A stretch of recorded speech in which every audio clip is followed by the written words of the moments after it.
In the final stretch of this campaign season, President Trump is focused on illegal immigration, and in particular, a migrant caravan moving north from Central America. He's hoping the opening message of his 2016 campaign will help Republicans this year, but Democrats are condemning the president's message.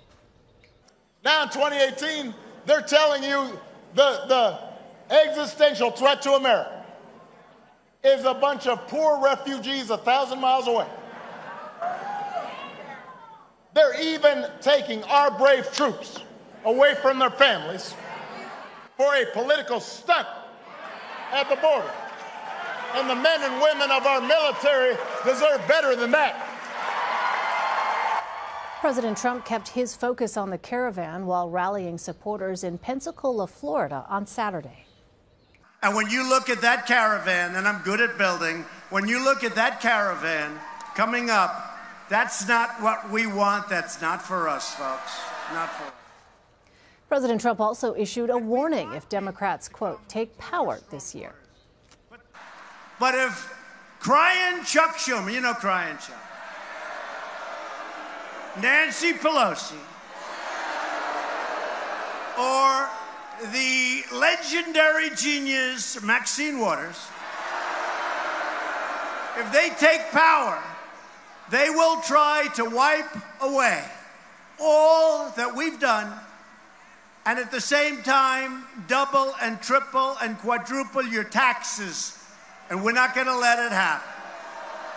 Tuesday's midterms were the main focus of the Sunday morning shows. Democrats and Republicans are making their final pitches to voters and say they are confident in their respective parties' chances. Here's some of what you may have missed.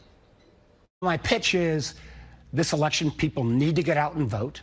If they are concerned about what's going on in Washington, if they're concerned about a president that doesn't act very presidential when we see moments of crisis over the last few weeks, they need to have their votes counted. As President Obama pointed out, I am the most qualified candidate running. If you look at both my academic background, my work history, I've been deputy city attorney. I was the Democratic leader for 7 years. I've been successful as a businesswoman. If you were to have asked people a year and a half ago where we would be, you would not even be asking the question about whether or not we have a path to a Senate Democratic majority. The answer is we do have a path. It is a very narrow path. I think we're going to add to it. I believe that states like North Dakota, Indiana, Missouri are all trending in a positive direction. The map looks very good to us in about 5 or 6 different states, and Senator Van Hollen knows that. They've got a tough haul, and I think we're going to come out successful on Tuesday. I'm feeling really good. I mean, we know there's a lot at stake. We know there's a lot of close races, but I think we're going to hold the House. I feel the enthusiasm. Every swing district I go into, you can see it. We're getting large crowds. Obviously, we recognize that we have a broken immigration policy right now in this country, with these caravans coming towards our country, with 12,000 kids that have come unaccompanied, that are coming on their own because their parents so desperately want to get into this country. I know why they want to get here. Our economy's doing great. Shawna Thomas is D.C. Bureau Chief for Vice News, and she joins me now. Shawna, thanks so much for being here. We've seen both parties bring out their biggest surrogates in this final push. What do we know? How much do these last-minute pushes typically boost these campaigns? Well, I think one thing that last-minute pushes, and President Trump as well as former President Obama, what they can do is basically inform the electorate and make them pay attention to the fact that there is an election happening.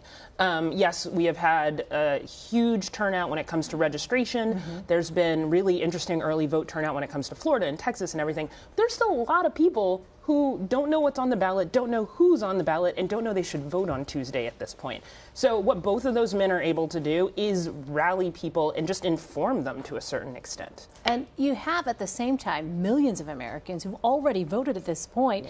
I'm wondering what party leaders are looking for out of those early voting numbers. I think on the Democratic side, what they're looking for is our first-time youth voters up. in our minority vote, and his minority vote up. And one of the things I was going through, there's a Twitter feed at Election Smith. This is Daniel Smith. He is a professor at a Florida university. And one thing he wrote today was turnout is up across the board in early vote, but early in-person voting, the greatest percentage increase was with youth vote as compared to 2014, which is usually where we make these comparisons. As well as early vote is really, really up in Texas too. But so that is what Democrats are looking for. What Republicans are looking for is, are the older people who usually show up and vote for them, is that voter turnout up too? They've been a pretty reliable block of voters, yes. those older voters. And and those voters tend to show up on Tuesday as well. Yes. So you had on Friday President Trump acknowledging that his party may lose the House of Representatives. He told supporters in West Virginia to, quote, not worry about it. Why not worry about it? Well, I think he's telling them not to worry about it so that they don't get discouraged and they actually show up and vote. I think that's number one. I think number two is, he has done a lot in his administration that involves regulatory reform. A lot of things that the various agencies can do, that the White House can do without Congress. In some ways, I think he's signaling, I'm going to continue to do that, and there's nothing Congress can do to stop me when it comes to that. But really, you don't want to discourage people from voting. So, you know what? That might happen, but hey, get out and vote anyway. There's so many fascinating storylines this campaign season, and you've been tracking a key race in California. Democrat Katie Hill is trying to unseat incumbent Republican Steve Knight in the state's 25th district. Do we have a better idea at this point, Shawna, how that race might play out? Yeah, it's an interesting race because it is one of those districts that the Democratic Congressional Campaign Committee has put on their red to blue list. So it is a district that voted for Hillary Clinton in 2016, but also voted a Republican candidate in for their congressional seat. That's Representative Steve Knight. It's a district that encompasses part of LA County, but is also kind of rural because it goes into the Simi Valley. So it's a really interesting mix of people, and there's a fairly large Latino population there. But what I have seen in the last few weeks is, and the New York Times Upshot poll has shown this, is that the race has tightened. And what it seems to have tightened around is not necessarily immigration and not necessarily the president's race baiting or anything like that. It's because there's a gas tax repeal on the ballot. And Steve Knight is for the gas tax repeal, and Katie Hill, the Democrat, is somewhere in the middle, but is sort of saying it's not something that she can do anything about. And that gas tax is already built into the system. That seems to be the thing that is tightening. So people are still voting on their pocketbooks. Yeah, that is how people vote. And I do think the president can put attention on an election and make people maybe show up and actually pay attention to what's going on.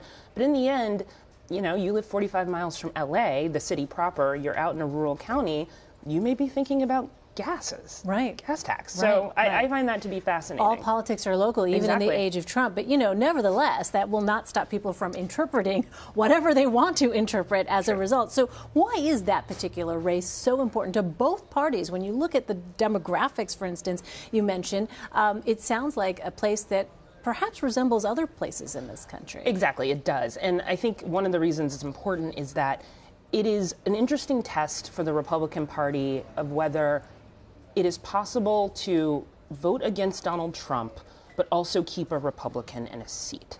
And so it's clear, it went, I believe, 12% for Hillary Clinton, still had a Republican congressional candidate. It is a test of, what is the message that works for a Republican when there are clearly Democrats and independents who are left-leaning? Can they still win those seats, and what does that take? And you know what? We have not seen a lot of sort of Republican stalwarts of the party show up for Steve Knight.